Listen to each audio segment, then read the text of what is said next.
Hello, and welcome to Talk to Downtown.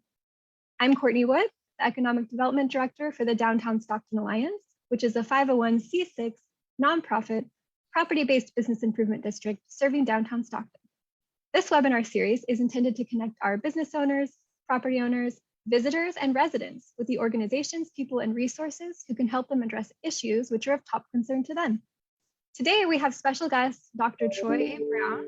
He is the Superintendent of Schools for the San Joaquin County Office of Education. We'll begin by having Dr. Brown share a little bit about himself and his role at the county. Then I will go ahead and ask him a list of questions I've outlined for him. And at the end, we'll open it up to viewers to go ahead and ask your questions. So if you do have a question, be sure to type it in as a comment. And with that, thank you so much for being our guest today, Dr. Brown. Please share with us a little bit about yourself and your role at the County Office of Education. Okay. Good morning, Courtney, and thank you for having me this morning. And good morning to any viewers that are there. Excited to be here and discuss some of these topics today. So just a little about me. I started out education as a teacher. I was a high school English teacher and also a high school soccer coach and basketball coach. And from my teaching went into administration and was an assistant principal, and then a principal at a high school, and then a director at the district office for a time. And then I came over to the San Joaquin County Office of Education as an associate superintendent working under James Musalimas, our previous superintendent, and really got to know the County Office of Education. And we're really unique. We're very different than districts. And so it's taken those years as an associate to really learn the county office, because we do offer different services, not only to districts, but to community as well than you do in a district. And so I took over my role as county superintendent. I was, when Jamie retired, I was appointed by the board. And so effective July 1st of this year, I became the county superintendent of schools for San Joaquin County. And Phil, it's a great honor. And also feel the weight of representing so many people. We have a big county and lots of students. We have in the county, just in public schools, over 150,000 students. And so definitely feel that weight in trying to represent our county. Some of our roles as a county office of education, or as the county superintendent per se, few roles. So one is we have oversight, just fiscal oversight for districts. We don't have personnel oversight for districts. They have a superintendent and a school board for each district, and their administrative teams. And really those school boards have the personnel authority and things like that. But we do provide fiscal oversight. And we also provide some oversight to their local control and accountability plan, or the LCAP. And so we provide some oversight there as well. And then a couple other roles as a county office of education. We serve, so we're a regional agency, and we serve students with really the greatest needs in our whole county. And that includes students that in court and community schools, schools are students that maybe some offense within the district they've been expelled from their district. We serve those students. We also serve the students from birth to 22 with the greatest special needs.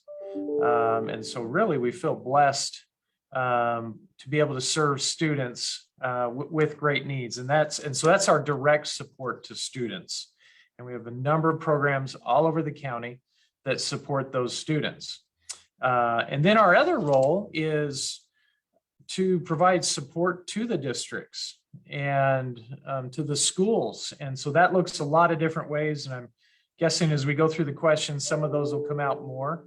But some of those include professional development for staff members, whether it's teachers or instructional aides or support staff. We provide professional development.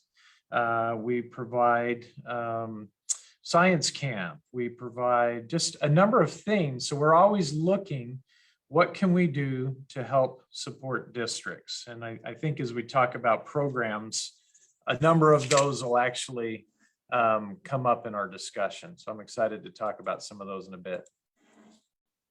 Awesome. Thanks for giving a nice overview of what the roles and responsibilities are of the San Joaquin County Office of Education. And congratulations on your new position. Thank you. Yes. So since you've kind of shared with us an overview, what's maybe one thing you think people would be surprised to know about the County Office of Education? Oh, probably a lot of things surprised to know, right? Because we grow up in districts, right? I was talking to you earlier, and you're Manteca Unified, right? So you understand how districts work. If you grew up in Tracy Unified, you understand Tracy or Stockton, whatever the district. So as a County Office of Education, we are very unique. So some of the programs that people may not realize is we have a teachers college where we have 589 graduate study students right now working on including master's programs. They're pursuing clearing their teaching credential. We have 720 people in the impact credential program. So they're working on getting their intern program completed.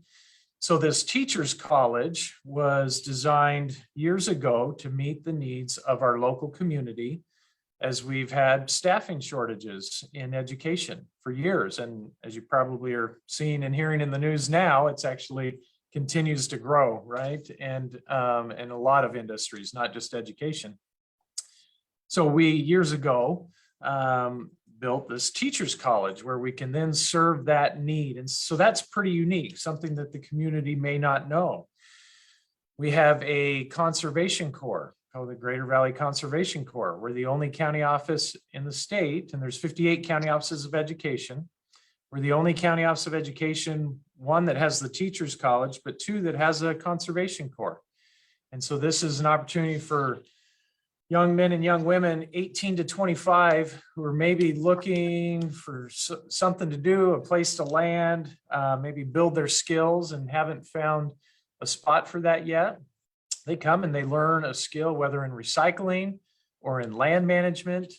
And they are also working on education while they're doing that and working on their resumes and just getting them career ready.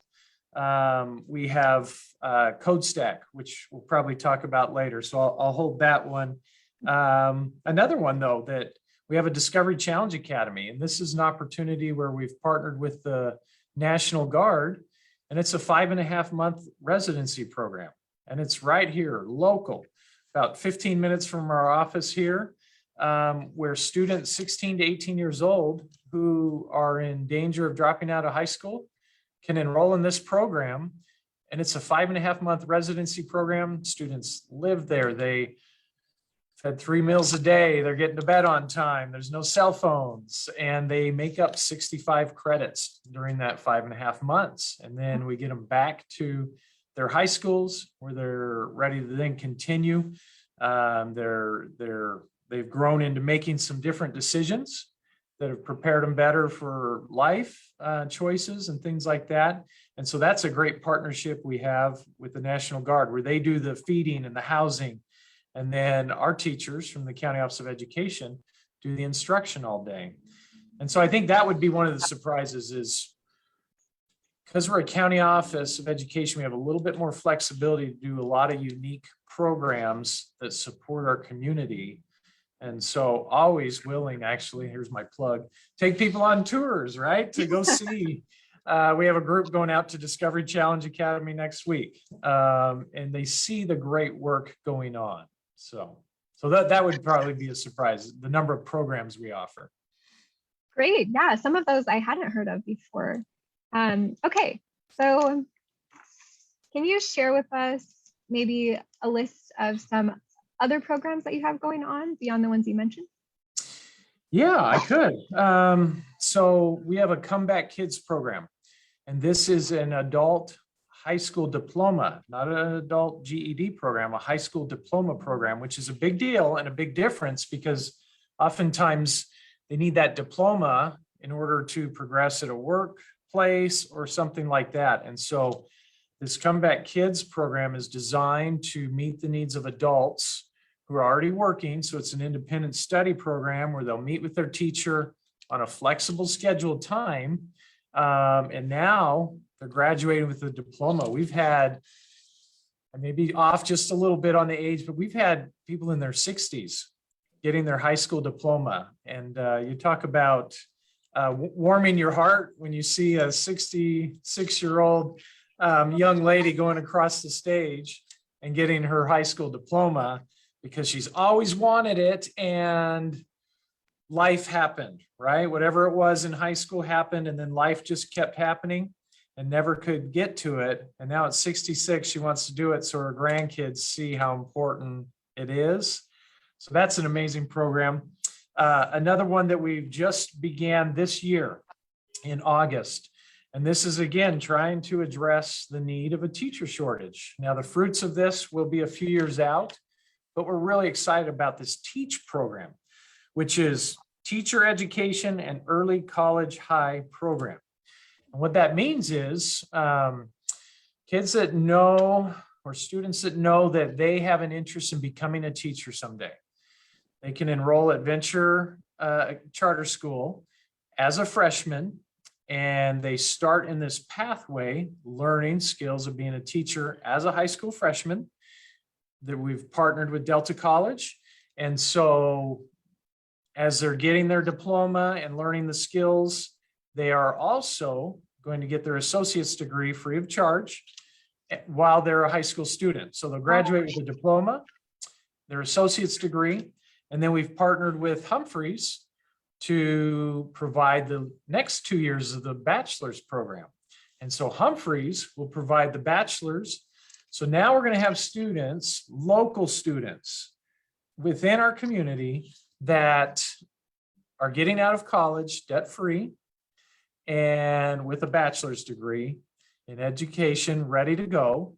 And then the second piece of that would really be them coming back to Teachers College to finish their credential. And so how that would look is, let's say Lodi Unified needed a number of teachers and they knew it was coming down the road. They would sponsor some of these students after they got their bachelor's, pay for their Teachers College experience, and then that student would agree to teach in Lodi or whatever district signs up. So it's a brand new program. We've just started it this year. And so the fruits are down the road, but super excited for our community to be able to have this opportunity. So that's another one. One other one I'll share real quick. Our ARCH program, Apprenticeships Reaching Career Horizons. This is, so as the County Office of Education, we've had 2 gentlemen dedicated to adult apprenticeships for years, all across the state, working on adult apprenticeships. About 2 years ago, we started a youth apprenticeship program. And so, yeah, and so high school students, so throughout the county in different districts right now, excuse me, we have some high school students working in the IT departments at some of our districts. We also at San Joaquin County Office of Ed hired a couple students as well. So they're working as youth apprenticeships, youth apprentice, getting paid a wage, learning the skills while they're in high school. So that's another really neat program trying to give back. And it doesn't just have to be IT. There's a number of other programs that could be a possibility. Those are amazing. Yes, I love it. It seems like so many great opportunities for people to get the degrees that they need, for a lower cost and earlier, getting it done and ready to work. Awesome. Yeah. That's amazing. Okay, so you shared a little bit about how the County Office of Education kind of manages certain aspects of the district, just the fiscal part, and also providing support. Can you tell us a little bit more about how you coordinate with the local school districts, and also how many do you oversee? Good question. So we have 14 school districts, and Stockton Unified being our biggest one. And then we have also 1 elementary school districts, but 14 districts really from Lammersville all the way up north, right? And so that can look a lot of different ways in the support piece. And so I think I'm answering your question in the support piece, and I'll share through our STEM. So science, technology, engineering, and math. The STEM is kind of a buzzword out there in education across the country. That is a priority of the County Office of Education. We actually have the largest STEM department out of any County Office of Education in the state. And so you ask, what does support look like? It can look a lot of ways, but I'm going to use STEM as the example for just a second. So we have this STEM department, and that support can look very different. So it could be some of our folks within that department going in and training. Let's say Manteca Unified wanted their biology teachers or all their high school science teachers trained in a particular STEM arena. We would send in that professional development.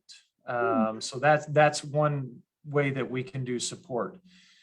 Couple other ways just within the STEM realm is we're big into outdoor education.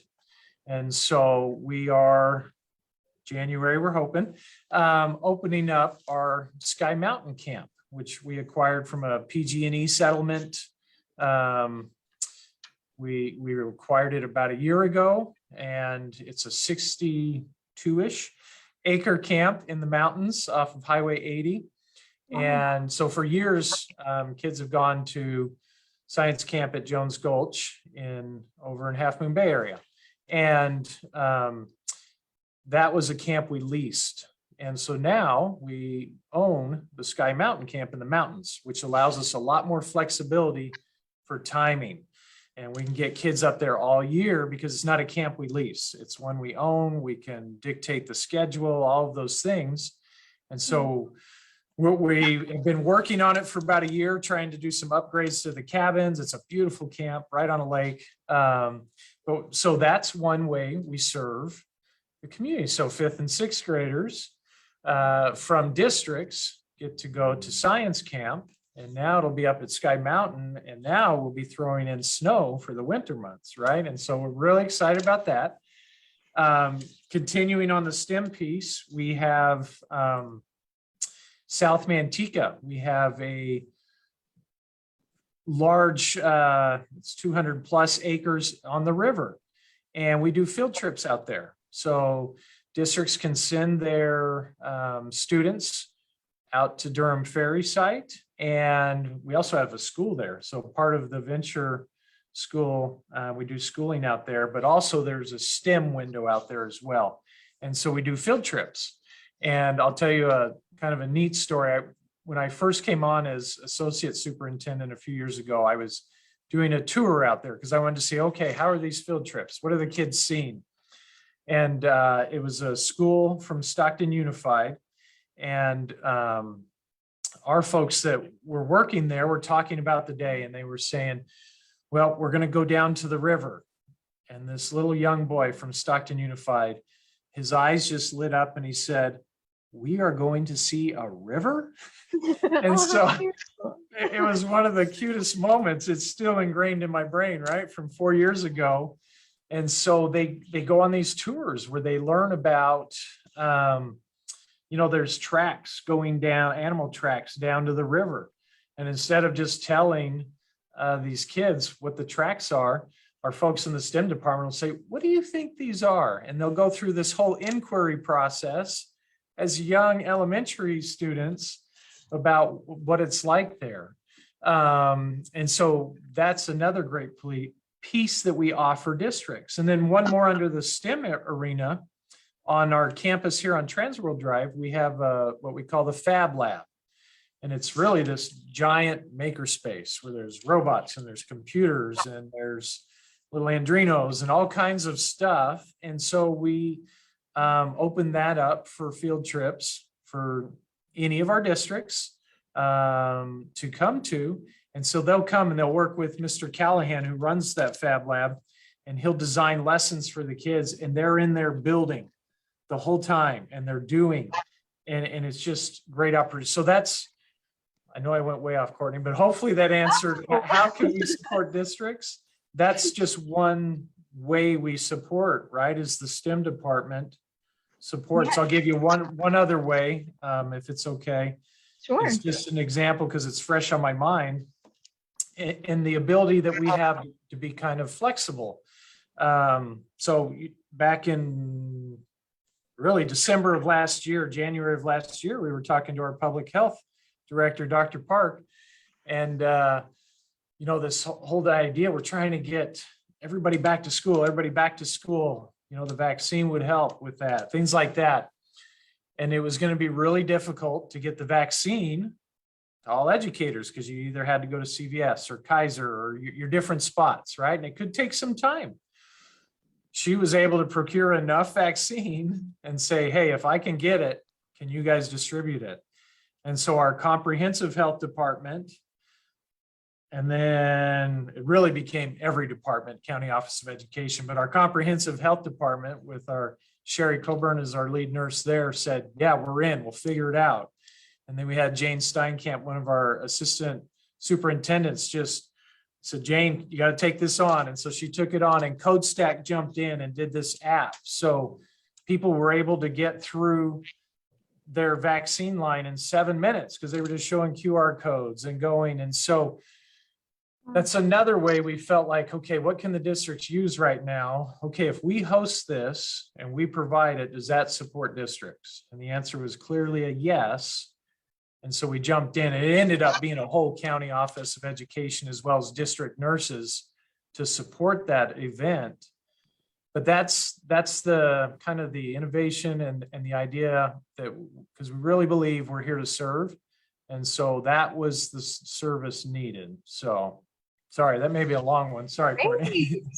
That's amazing. I love hearing about the like outside of the classroom learning opportunities that you're able to provide for students. You know, it's great that they're going to be able to see science camp in different seasons, you know, not only in just maybe once, they can go twice possibly. That's awesome. That's amazing. And same with kind of like the fab area. That's really cool too. And thanks for sharing about the vaccines. Yes, Dr. Park was actually a guest of mine last year. Yeah, so very cool, very cool. And okay. we'll get you on the next tour, Courtney, so we can let you see some. I would love that. So I'd like to now ask, how do the San Joaquin County schools compared to like the schools in other counties? You know, how do we measure up against them? Yeah, and that's a good question, and I don't know if tricky is the right word, but different question right now, because as we've pandemic, right, has changed a lot of things, including the data that was being taken. Some of the state testing was put on hold because students were home, and it changed a lot of things. And so we're still working through a lot of that. I would say in a more holistic kind of approach, we had a number of districts as soon as the green light last year to come back to school. We had a number of districts that came back. Some were in a hybrid model, some were in this model or that model. But as soon as they could try to get some in person with those students, they were doing that. And I think not all of the surrounding counties were able to do that. And so I think that was pretty unique for our county, kind of in this holistic picture of how we compare. Now, clearly we're not out of it, right? There's still, because we know more mandates are coming and all these different things are still happening.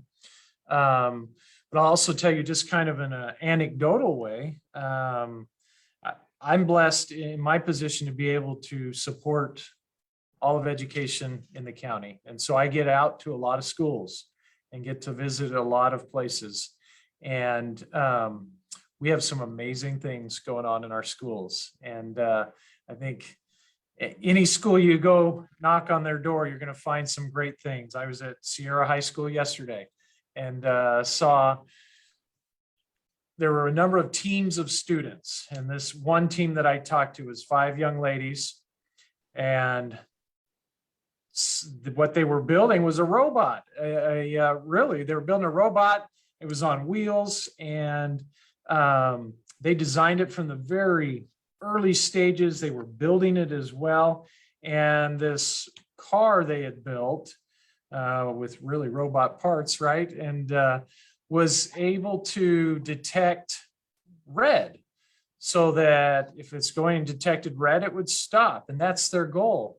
And I thought, oh boy, Tesla's going to be in contact with them, right? Because look at, they're doing it at small scale, but that's the kind of technology that's going to continue to push real car companies and things like that. And so I think in a holistic picture, there are a lot of great things going on. There's still a lot of challenges as well, like all counties. There are a lot of things we're still going to have to work through.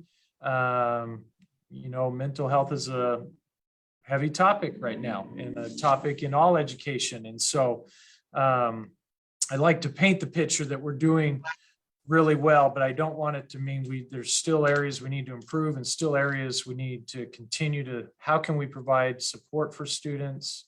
But as you ask a comparison to other counties, I think we have such great educators in this county, and really starting with the leadership of our superintendents, who have throughout this whole pandemic met weekly, which their schedules are wild, right? And we've met weekly through the whole pandemic, and then every other week with Dr. Park, whose schedule is very wild as well, to make sure that we're trying to understand not only the science and what we're supposed to do, but also how we can best support the kids. And so I think even the leadership through all the educators, this is a great county. So I'll stop there. Okay, awesome. So there's a lot of collaboration, a lot of kind of meeting of the minds to come together to solve challenges in this county. Okay. So let's touch on kind of what you just mentioned. So what would you say are some of the biggest successes that you've witnessed in our county schools, like during your time working for SJCOE? And also, what are those challenges that you identified? Yeah, so I would say some of the biggest successes was, as a county, we continued to stay together, and really under Superintendent Musolimas, who started that leadership, we've been able to keep that going in an effort to support kids. And so things have changed throughout, right? Sometimes it was weekly changing, sometimes it was daily changing, and we get different mandates from the state, and we get different guidance here or there. And so it's continued to change, but I would say the grace and the dignity with which our educators have managed that. And then you think about this school year that we're in now, 21-22, as we kind of were coming into it feeling like, okay, we're all back. And then some of the things that it wasn't quite as smooth, but our educators just kept going. And you think back to the beginning of this, where all of a sudden they went from, you know, students aren't in class anymore. Hey, you got to do distance learning. Hey, now it's hybrid. Maybe we're going to be in person. No, we're back to virtual. Our educators are amazing because they've been able to navigate that. And what so critical that they navigated, but what a difficult thing to navigate. But they've been amazing through that. And so I think that and us coming back has been a great success. And the idea that we've been able to stay united and really trying to think about, we have over 150,000 public school students, right? And trying to make sure we as a team think about that, not just district by district, but really trying to support each other as districts and as a county office, I think has been one of the great successes that's come out of this. Some of the other successes is the use of technology, right? And some of the things that some of our educators have carried forward because how they had to dig in and learn some of these technology pieces, able to still do so. Some of the meetings, even though I don't know how many of us love virtual meetings all the time, but sometimes it almost makes sense if you're bringing people from all over the county together and it's maybe a short meeting, maybe it should be virtual. And so some of these things have been good. Another success is how quickly, there's been a digital divide in society for years. True. And when the pandemic hit, it was incumbent upon educators all of a sudden to solve that digital divide. And they did it, right? And they got computers out to families and they got hotspots out and they put hotspots on buses in some of our more rural areas and parked buses different times of days with hotspots so kids could get access. And so there's still areas to work on completely, but look how quickly educators reacted to solving that digital divide was really just amazing. So I think those are a lot of the successes, and really trying to meet students where they are, because we know students are coming back to us with all different, there's been different challenges for them and our staff throughout this pandemic. And so meeting them where they are, some probably love virtual learning and it was great for them. Some I've talked to, they didn't love it. And so how do we meet the student where they are now and help them progress forward?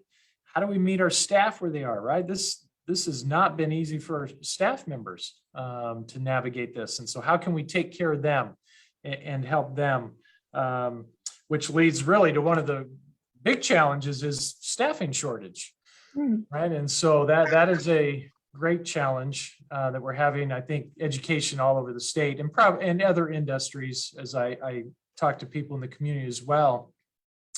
But it's hard when, you can't meet, if you have staff who have to quarantine, but then you don't have enough subs to fill that class or things like that. And there's a shortage of subs. So, one of the things community can do is if you're, sign up with your local district to sub, right? Look what the qualifications are. And if you meet that, sign up to be a sub, because they really need it right now, because we are still following these different quarantine guidelines, when people are exposed.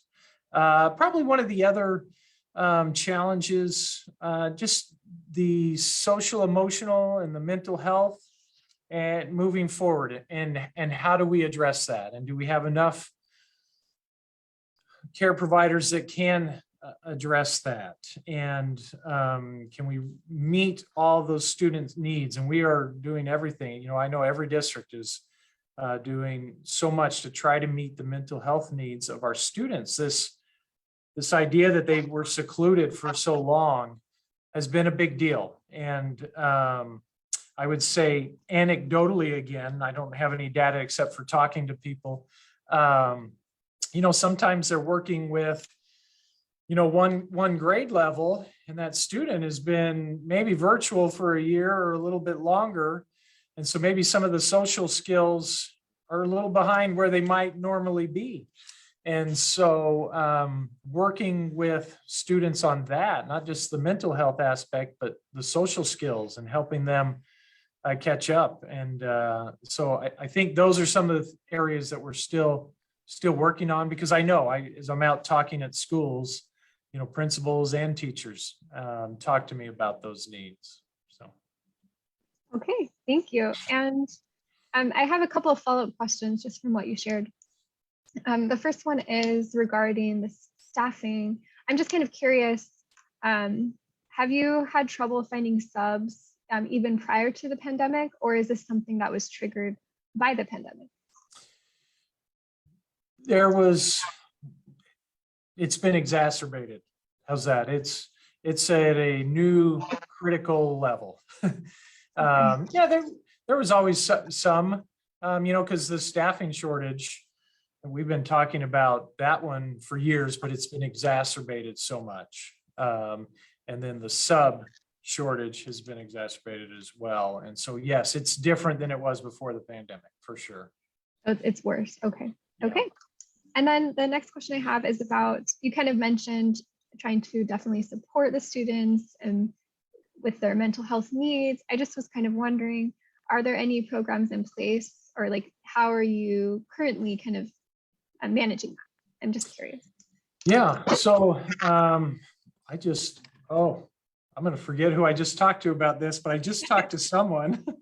Yes. Actually, I think it was someone at a charter school, not Venture, but a different charter school. And one of the things they've been doing a lot of is they worked with their teachers early on before the school year started. A lot of the professional development was kind of on this trauma-informed care. And so they did this whole program with their teachers so that as teachers are noticing things in the classroom, they're responding one way or another based on what they've learned. So there's one layer, right? So I know some of that is going on to where teachers are receiving either new or refresher trainings in how to do that. I would say another layer is trying to hire mental health clinicians, and the districts, I would say just about all of them are trying and have been trying to hire more mental health clinicians, so you have more student access. So I would say those are two layers that jumped on pretty quickly to help with that. Some of the schools throughout the county have programs already in place, whether it's an after-school program or something else similar to that, an outside organization that maybe provides mentorship type programs. I think those are still going strong, and probably even looking at how they support kids as well. I think especially with our after school programs is how can we support kids in this arena? So those are probably three layers that are happening right away. Great, thank you. Okay, so since you've talked quite a bit about the pandemic, I have just kind of maybe follow-up question for that. So what impacts would you say the pandemic has had on the students, whether they're positive or negative? You're talking about mental health as an issue. Is there anything else that stands out for you for how this has affected our students? Yeah, and again, this will just come from talking to educators and parents as well. We actually did a walk last Saturday where we were asking community members what they thought about education. So, I think, yeah, it's hard to quantify. So I'll try to share it as I'm hearing it. Some of it is those social skills in the sense of you may have a ninth grader and it almost feels like maybe they're middle school in social skills, right? And so how are they helping students develop that? There's still the concern I've heard from some administrators, kids are walking around with masks covering their face because we still have a mask mandate, right? Through pre-K-12 education. And so I think they have some concerns just, how kids read each other's eyes or their body language in a sense. And some of the, but that plays into the social that I just talked about as well. For some kids, I think on the positive, they found through this virtual world and some things like that, for some, a different style of learning. And so that worked for them. And so now how does that translate back into in-person for them? And how are they able to work through that? And so I think that's been important as well for teachers as they also try to adjust to students that are coming back with these different maybe mindsets than they had before. And so I know some of our administrators have talked about accountability in the sense of almost reteaching accountability for some of the students. And because we've been in a very different world, right? Where you're not seeing people and all these different things going on. And so there's this level of accountability they're teaching. So it feels like a lot of the soft skills are needing to be re-emphasized as they do that. And I think it goes back to the idea of not every student is in the same place. And so really the ability to develop positive relationships early with our kids as they come back so that we can see where their needs are and then try to meet those individual needs. And then really as administrators throughout districts in the county is trying to provide, the instructional aides as well as the teachers, those supports that will allow them to meet the needs of each of their students. Okay, thank you. Do you think, do you have like any tests in place to kind of measure academic performance, be like from prior to the pandemic to now to maybe post-pandemic? I'm just curious, based on what you shared.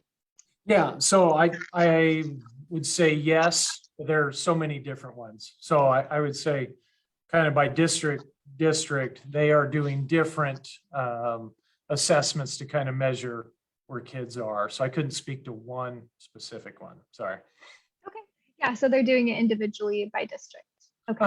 Yeah. So I know I'll just speak to Venture a little bit because that's one of our charter schools. When they came back, they lined up early on the kids with these assessments, right? And then they're going to do it every couple months and kind of keep gauging where the students are. You always have the daily kind of checks for understanding as well. But I think you were more asking about more of a broad assessment piece. And so, yes, I would say just, I had to guess everybody's doing one, just it's more district centered. Yeah. Okay. Okay. Thank you. And so now I kind of want to just look at downtown specifically, downtown Stockton. So where do you see downtown schools headed? So I know right now we have Team Charter. We have a few others like Stockton Collegiate and Voices, but where do you see them heading in the next year or two? And do you think we may even see more schools coming downtown? Good question. So we also have, maybe this could have answered the other question earlier, what might surprise people. We have the federal building downtown, San Joaquin County Office of Education. And so we have programs in the federal building and students in the federal building. So that's another one that's downtown. Each of the ones you asked about are charter schools. And so Team Charter is authorized by County Office of Education. And we know they're doing a great job supporting students and families downtown and doing some wonderful work there. I know the other charters you mentioned are authorized by Stockton Unified School District. And so I believe they're working with their district, Stockton Unified, just to ensure kind of either the growth or how to support the kids and the community pending what. So the question, will there be more growth? I don't know that answer right now. At the K-12 level, maybe after this question, I could talk about CodeStack and what we think about growth, that piece, but K-12 level, I think we're still in a little bit of a wait and see where that's going. That really, it's more of a Stockton Unified question because they're the authorizers downtown. So that's their board and their superintendent and how they choose to work with charter schools. So. Okay. And so, yes, let's follow it up with, I know that CodeStack was intending to be brought to downtown Stockton, and we are hopeful that it still will be, but I would like to ask you directly, do you still see CodeStack coming to downtown? And can you share a little bit about exactly what CodeStack is for anyone who doesn't know? Yeah. So CodeStack, we're very proud of. So they are a software development department, but within a county office of education. So they're almost like a small business running in a county office of education. And they have between 70 and 80 software developers or coders. So really, I think they're the largest software development company in the county, I believe. And what's really neat about them is we're designed as a public service. And so they write, it's all educational software, and they support state contracts from the California Department of Education. if anybody's ever applied for an education job, you go to EdJoin to apply. And CodeStack writes that software. They write SACE, our special education system. So most all the districts in the state use this SACE system for special education to track IEPs or the individual education plans and other data. CodeStack writes that software. And the really cool thing about them is because they're so educationally focused, it's like if a teacher's using EdJoin or SACE or something and they can write into the help desk, hey, this is a little weird how this is working. Our help desk gets right back to them and wants to know how we can improve it for education. And so we're really trying, again, back to our service model, we're trying to take care of educators. And by taking care of educators, we are taking care of students. So it all comes back to students, right? So they are amazing with that. And so we have worked for a while to try to get them downtown, and the recent project we were on fell through, or the previous project, excuse me, fell through. We still think there's a lot of value to having our CodeStack organization department downtown for a few reasons. One, they now offer and have for just a couple years a CodeStack Academy where adults can enter either a daytime full day class or a night class where they learn how to code and develop software. And they come out of that job ready, and it's amazing. And so we want that downtown. We want it right there in the hub. It would bring, these folks down there to be able to use restaurants, and some will need apartments, all these things to help revitalize the area. So we think there's a lot of value to that. Our kind of age demographics, they're typically our software folks are more in the 20 to 30 range. And so the downtown's really a draw, that community.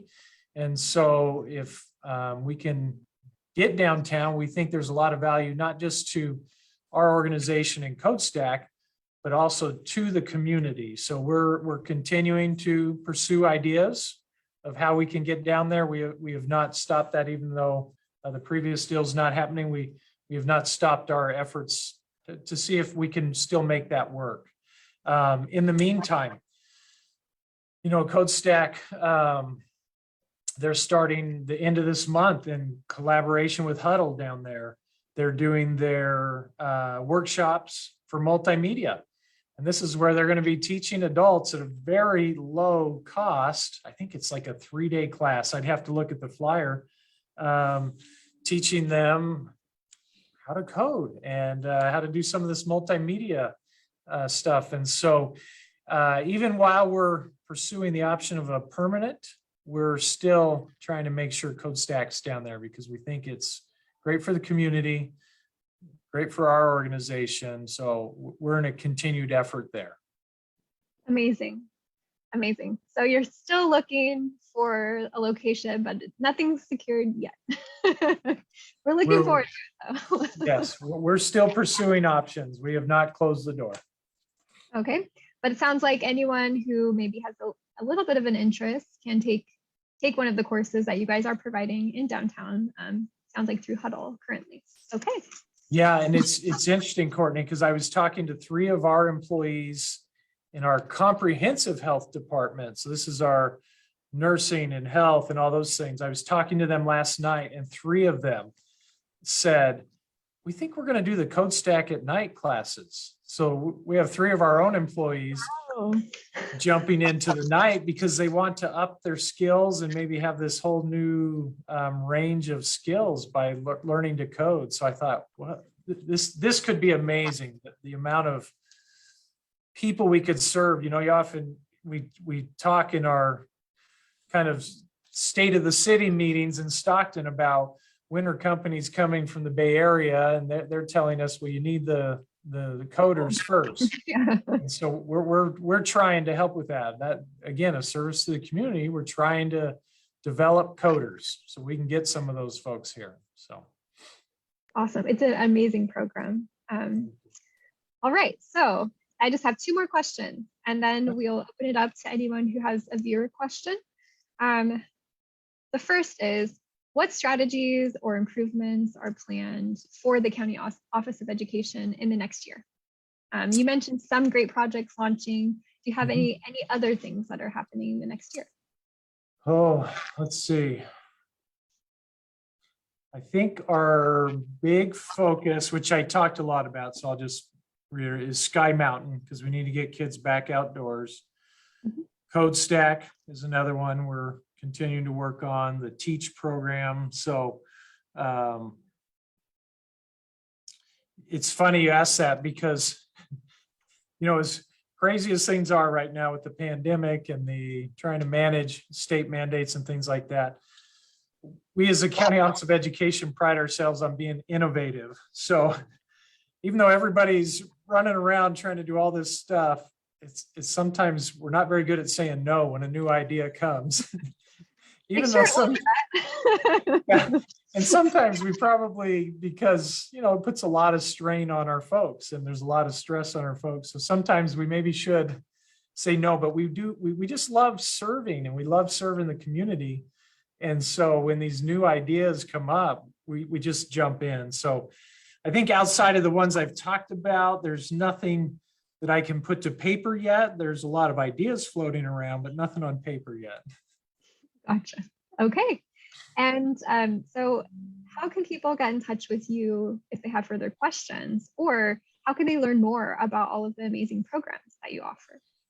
Yeah, so the website is a great place to go, or sjcoe.org, and you can learn about the programs. But really, if you're really interested, just email me and I'll get you on a tour. And we design tours differently in a sense, because, you know, some folks may want to see the Discovery Challenge Academy, but some may want to see more of like the fabrication lab and things going on there, or hear more from CodeStack. And so because we have a lot of unique programs, seeing is believing. And so when you get out and you see it, and especially like when you go to Discovery Challenge Academy and we have some of the cadets stand up and they talk about, well, my GPA used to be a 0.0002 and now I'm a 4.0. Wow. You know, and they're saying this to us, right? It wasn't a 0.002, but that's how they talk about this and how proud they are. Then our community members really get why these programs are so important, why the County Office of Education, because what we try to do is to serve the community and serve the districts and serve education through unique opportunities. That's why it's so important. That there's so many great things. So seeing it really helps. So that was a long answer to just email. Could email me and I'll either direct you to the right people, or take a tour, or yeah, the website if you're just kind of cursory wanting to look at some of the programs, but always welcome to bring people out. So. Okay, awesome. The very last question for me is there anything else that you think people should know or understand about the work that you do, or just about the County Office of Education? Yeah, so we are, another piece I didn't touch on earlier, we really try to connect, because we have some flexibility, connect throughout the whole community. So we have many of our employees that are on a lot of the nonprofit boards. We have many of our employees that are on committees all over. We have a foster and homeless youth department, a whole department where we service students in our foster and homeless programs and take care of them, and support districts in that. And so I guess my big picture with that is we try to be tied into everything so that we can support the community. And so our motto is really, it's to educate, innovate, inspire people. And we do that through serving people. And we do that through building positive relationships. And so oftentimes we have employees that are maybe on a board of this nonprofit organization because we think it's that valuable to support all of the community. And we're also tied in that way. So when this board is saying, okay, we need some help with this, we're there and we know how we can reach out and how we can support, because we're trying to stay connected to what the needs of the community are. And so I think just in closing, we love to serve. That's what our goal is. We love it. We love to innovate, and we're just excited to be a part of this community. So thank you, Courtney. Amazing. Yes, thank you. Thank you so much for answering my questions and communicating the amount of service that you guys have to our community. It's amazing. Amazing. Thank you. Okay, so let's take a deep breath and then I'll read to you a couple of your questions and then we will wrap up. Okay, are you ready? Yes. So the first question is from, says VS Loico. They have a question about how is the San Joaquin County Office of Education funded? Good question. Okay. And we're a little different than districts too, in that sense. So most of the district budget comes from daily attendance, right? You hear that term ADA out there. And so most of a district funding does come from that. County Office of Education, we also get ADA or the daily attendance funding because we do have a number of daily sites, right? And so we do get some of that. But we're different than districts in the sense, ours is a little more diversified because we write a lot of grants.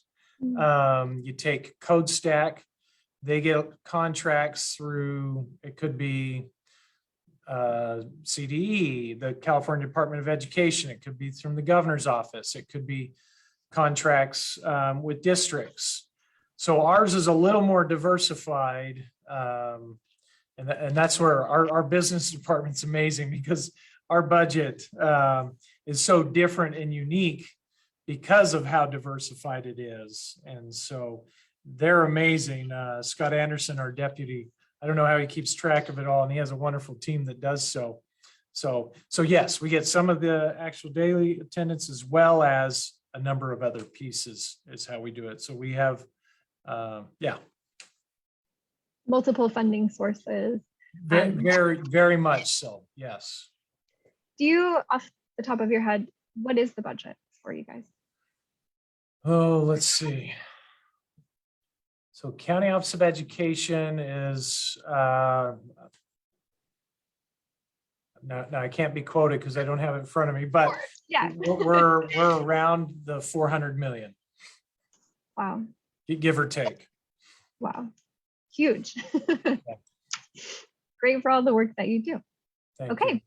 So that was the first question. The next one I have is from, this is from Michael Huber. He says, I'd read that CodeStack is doing a program in partnership with Launchpad, which you did talk about. Are there any plans for any other San Joaquin County Office of Education programs in downtown Stockton? Thank you, Mike. Is he right back there prodding you from here in the office somewhere? Yeah. Yeah. So currently CodeStack's really, as we pursue that, that's a big project, right? To be able to do that. Our other downtown currently would be the federal building and what the programs we have there. And probably the other one that we do have that where we really support downtown is our Conservation Corps, GVCC, because they do contract a lot with the city or other folks, whether it's graffiti abatement or could be working different events where they're doing the recycling or things like that. Another way we're always willing to partner with downtown is our Discovery Challenge Academy.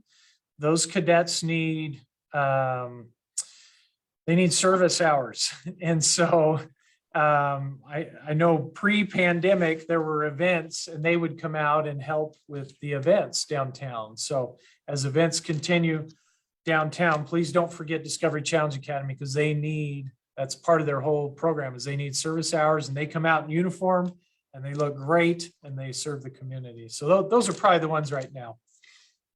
Okay, so a couple of things being brought here. Thank you. And then the last question I have is from Donna Brown, and she's asking, what is being done to help students catch up with what was lost during the pandemic? Yeah, thank you, Donna. And some of that, and probably could be site specific, right? Or maybe district specific, depending. I know, so I'll speak big picture first and then come down a little bit. So for County Office of Education, some of the things we're doing is like in our educational services department, a lot of the professional development either provided to instructional coaches or to teachers or to whoever it might be, or guest speakers we're getting, is geared towards that topic and kind of this accelerated learning topic. I think another piece of it in my vision is we have to meet students where they are. And so that idea of we develop positive relationships so we understand where students are, because some students, like I said earlier, they flourished, right? But there are some that we're going to have to accelerate the learning. So we have to know them to be able to do that. And so, so some of the sites I've been to, I'll speak, and I'm using that word too much. Sorry, Courtney. Anecdotally, they are trying that in a sense, right? So they're trying to do a lot of project-based learning where kids, I've seen a lot of stations in schools where kids are set up at this station, this station, this station. And these students are getting this today. These students are getting this based on some small assessment. I did a tour in Ripon Unified. Oh, it's probably maybe 2 months ago now. They have this response to intervention program that is amazing. And these students are assessed small scale. It's not a big grand, 100 question test or anything like that. They're assessed every week and adjusted quickly. And there's a response to intervention coordinator, and she works with her team, and they go and get some kids and move them into this little section to work on accelerating some piece right there. And then they go work with this group and accelerate that piece. And that model's amazing. And they're doing a great job. So I think Principal or Superintendent Robeson there, she loves that program and took us on a tour to see that. And I'm sure she doesn't mind me bragging about it a little bit, because she said anybody can come see it, because it really is. Actually, the teacher, Keo, who is the really the coordinator for that response to intervention, is the teacher that won the Teacher of the Year last school year. And so that was the original reason we went out, to kind of see that. And then as I saw this response to intervention program, it answers Donna's question directly, is this they are taking this and they're meeting the needs of the kids based on where the kids are. And so I know districts throughout the county are doing that at some level, right? And depending on where they are and what supports they have. That's amazing, especially if they're doing weekly assessments, that's really meeting them exactly where they are at that moment. Yeah, and it's a daily change of, well, nope, today. So they meet in the morning and they talk about, okay, these kids are getting this today, these kids are getting this. So every morning they're doing this, and it's fabulous. It's really great. So. Okay. All right. Well, thank you so much. You've answered my questions and the viewer questions. So I wanted to just say thank you so much, Dr. Brown, for sharing with us all about the County Office of Education and the amazing work that you guys are doing. You guys are doing awesome things.